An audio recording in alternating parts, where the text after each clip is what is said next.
ഇന്ന് ഞാനൊരു ഇടിയൻ ചക്ക മെഴുക്ക് പുരട്ടിയാണ് കാണിക്കാൻ പോകുന്നത്. ഞാനത് ചെത്തി ഇതുപോലെ ചെറുതായിട്ട് ഞുറുക്കി വെച്ചിട്ടുണ്ട്. ഇത് എങ്ങനെയാണ് നമുക്ക് കറി വെക്കുന്നതെന്ന് നോക്കാം. ഞാൻ ഇതിനു വേണ്ടി ഒരു വലിയ ചീൻചട്ടി എടുത്ത് വെച്ചിട്ടുണ്ട്. ഇതിലേക്ക് ഞാൻ കുറച്ച് വെളിച്ചെണ്ണയാണ് ഒഴിച്ചേക്കുന്നത്. ഇപ്പോൾ എണ്ണ ചൂടായിട്ടുണ്ട്. ഇതിലേക്ക് നമുക്ക് കുറച്ച് കടുകിടാം.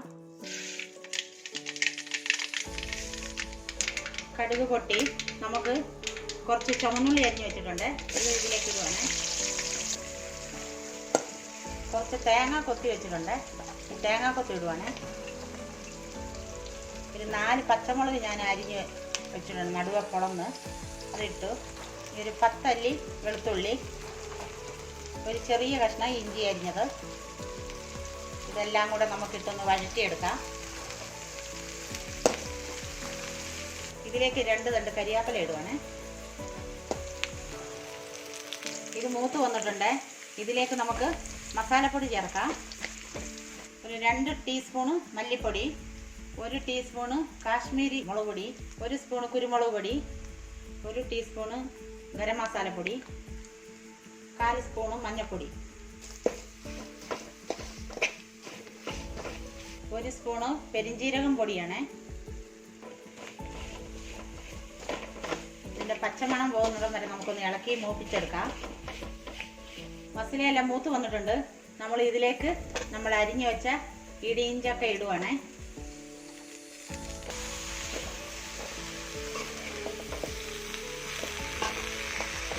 ഇതിലേക്ക് നമുക്ക് ആവശ്യത്തിന് ഉപ്പ് ചേർക്കാം. ഉപ്പ് ചേർത്ത് നമുക്ക് നന്നായി ഒന്ന് ഇളക്കാം.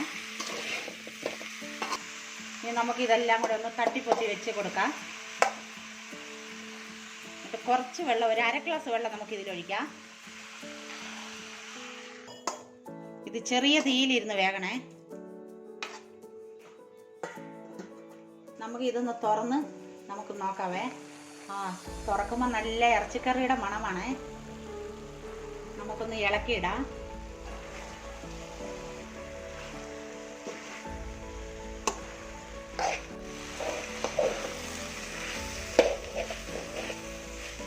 ഇത് നല്ലോണം വെന്തിട്ടുണ്ട്. നമുക്കൊന്ന് ഇത് വെള്ളം വലിയാൻ വേണ്ടി നിരത്തിയിട്ട് കൊടുക്കാം. ഇത് വെള്ളം എല്ലാം പറ്റി നല്ല ഒലന്ന് വന്നിട്ടുണ്ട്. നമ്മൾ ഇറച്ചിക്കറി ഒലത്തി എടുക്കുന്ന പോലെയുണ്ട്. നമുക്കിത് ഇനി സ്റ്റൗ ഓഫാക്കാം. അങ്ങനെ നമ്മുടെ ഇടിയൻ ചക്ക മെഴുക്ക് പുരട്ടി ഇവിടെ റെഡി ആയിട്ടുണ്ട്. ഇത് നിങ്ങൾക്കെല്ലാവർക്കും ഇഷ്ടമായെന്ന് ഞങ്ങൾ വിചാരിക്കുന്നു. നിങ്ങൾക്ക് ഈ വീഡിയോ ഇഷ്ടമായാൽ ഞങ്ങൾക്ക് ലൈക്കും ഷെയറും സബ്സ്ക്രൈബ് ചെയ്യാനും മറക്കല്ലേ.